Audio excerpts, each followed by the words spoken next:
A story that came out in Cincinnati.com, March 2nd, 2018.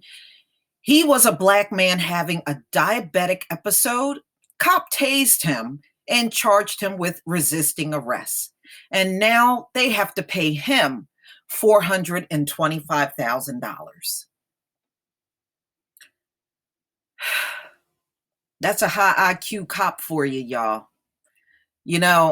And this is more reason, people don't like cops.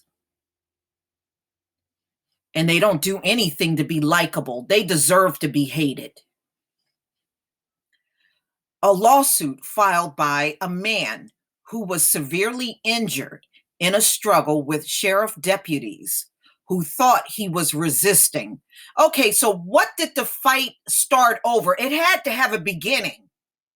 I love how every time these incidents happen, they just want to skip over everything else and go to the resist arrest part. You ever notice that?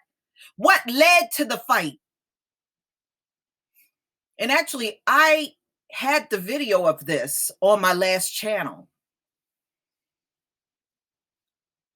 Okay, so when in fact he was in diabetic shock, has been settled after a 7-year court battle. Hamilton County has agreed to pay John Harmon and his wife Stephanie $425,000. The County Board of Commissions approved the settlement December 20th, exactly 7 years after the lawsuit was filed in federal court. A formal order dismissing the lawsuit was filed in January in U.S. District Court in Cincinnati. The 2009 incident happened in Anderson Township, where the Harmons live. After an unusual vehicle pursuit that at times proceeded at speeds under 5 miles an hour. So there clearly was something wrong. Nobody just goes out there and drives 5 miles an hour. Hamilton County Sheriff deputies shattered the window of Harmon's SUV, shocked him multiple times with tasers. So mind you, it was several deputies and they're all shocking him at the same time with different tasers. They could have killed this man. Dragged him to the pavement and dislocated his elbow. Harmon, a black man who is 6'3" and weighs about 240 pounds, was in the midst of a severe low blood sugar episode. The sheriff's office said what happened was not racially motivated. Yes, it was. Yes, it was. You know what, ladies and gentlemen, I want you to always take notice when they tried to say something was not about race. They know it really is about race, but they got to take the focus off of it. So they'll put that in all these articles. And no matter what, America's history is steeped in racism. And Black people don't have everything to do with that either. Although one of Harmon's attorney, Tim Burke, said there remains a significant argument that if he had been a white man, he wouldn't have been treated this way. I agree with that 100%. The repeated misuse of tasers on a man who was in the middle of a nobody dispute was a diabetic incident. It never should have happened, Burke said. An internal investigation found that deputies use excessive force like they always do on Black men. And they always making up lies and excuses and always got some bogus reasons on why they did it. We are sick of this shit. And they were disciplined. You know what? They weren't disciplined hard enough. They should have went to jail. But we know you got the system all rigged up so nothing happens to people like them. The repeated misuse of taser on a man who was in the middle of, oh my God, it just blows my mind to just look at that sentence. An internal investigation found that the deputies used excessive force and they were disciplined. We know what kind of discipline they use, paid leave and stuff like that. That's what they call disciplining. The incident led the sheriffs at the time, Simon Lees, to begin training deputies on how to recognize and handle diabetic emergencies. It ain't going to do any good. They're still going to see that black face and overreact like they always do. Harmon, then 51, was driving home after work past midnight at a marketing firm he co-owns with his wife, which at the time was located downtown. Harmon didn't remember much about that night. Yeah, because he was in diabetic shock. I bet he doesn't. According to court documents, as Hamilton County Sheriff deputies followed Harmon, his speed varied from an average about 2 miles an hour to 26 miles an hour. Still, those are not high rates of speed. The Ford Expedition crossed the double yellow line several times and bumped into the curb. Then you should have known something was wrong. If you see somebody driving erratically, you know right there something is wrong. They equate that to resisting arrest.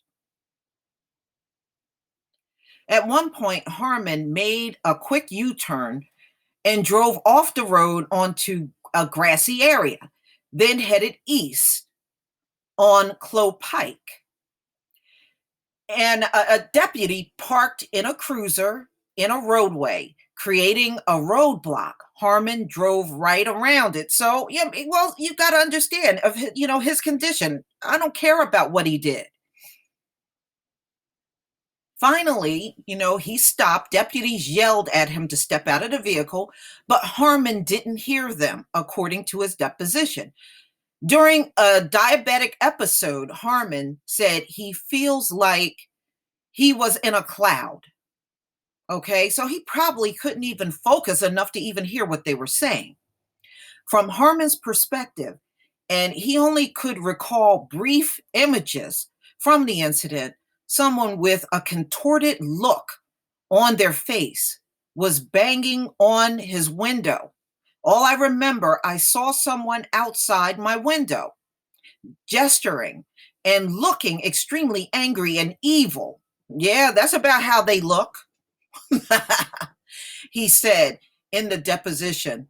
Harmon's attorney said 20 seconds elapsed between the time Harmon stopped and when he was in shock with a taser the first time. So 20 seconds after they had access to him, he was tased.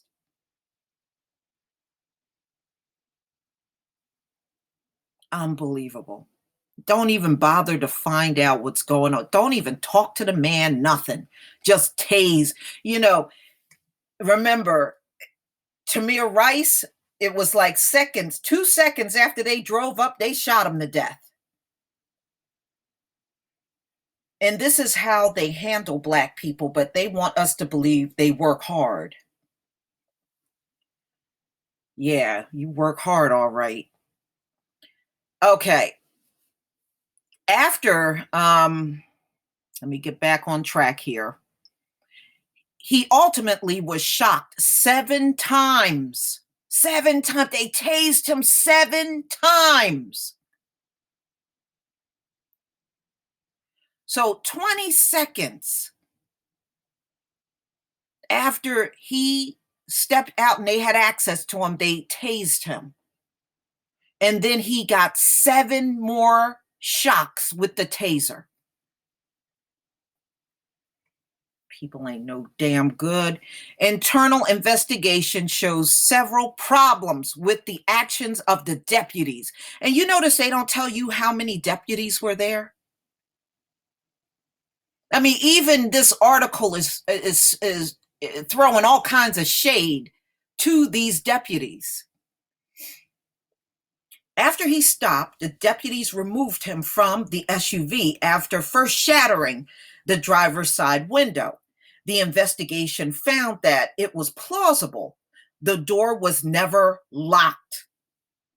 You see what drama kings they are? They didn't even try to open the door. They just shattered the window and the door was never locked. Drama kings. Unbelievable. So they shattered the windows like they were in some criminal TV show. The investigation found that it was plausible the door was never locked and the deputies didn't try to open it. An Ohio state trooper who arrived as the deputies were trying to pull Harmon out of the car said it didn't appear that Harmon was struggling or resisting. You see these motherfuckers. But they put in that police report he was resisting. Now, this state trooper came up and said he was showing no signs of struggling with the officers or resisting. He couldn't. He was in a diabetic shock.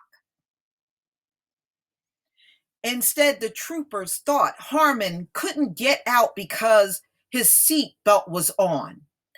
A deputy eventually cut the seat belt with a knife. After finally getting Harmon out of the vehicle, the deputies ordered him to lie down. And he was laying in the street because I had the video of this. He was laying down in the street. And he stood intense and rigid. Documents say that led to additional tase shock. So they tased him 7 times and got him on the ground and tased him again.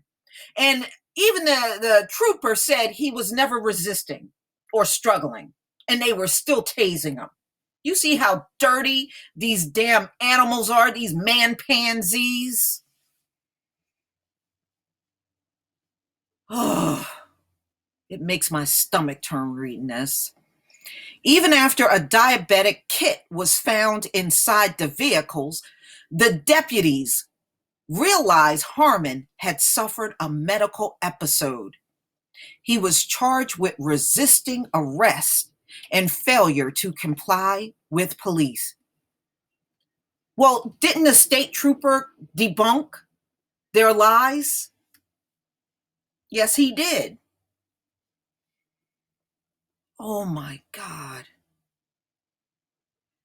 So even after they realized there was a diabetic kid in the car and he was having an episode, they still wrote up, they falsified a police report anyway to make themselves look good. What they did was okay. So they falsified the police report by saying he resisted arrest and failure to comply with a cop, and he was in the middle of diabetic shock. The charges were later dropped. Well, what charges could they put on him?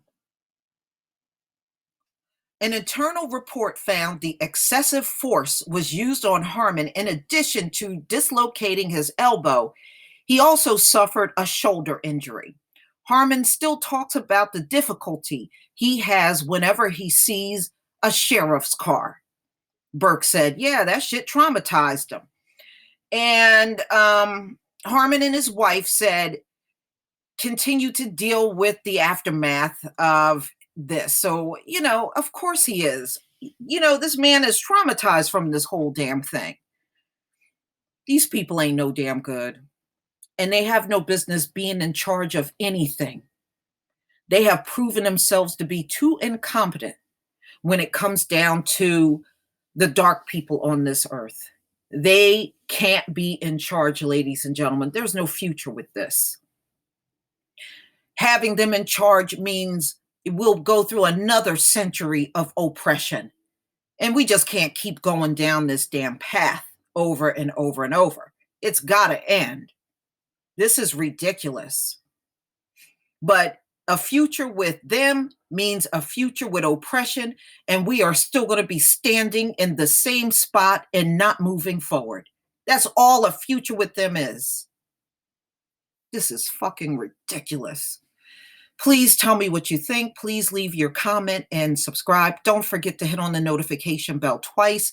I will also just be posting this over on Black Junction, so be sure to get over there and watch this video. Peace, family.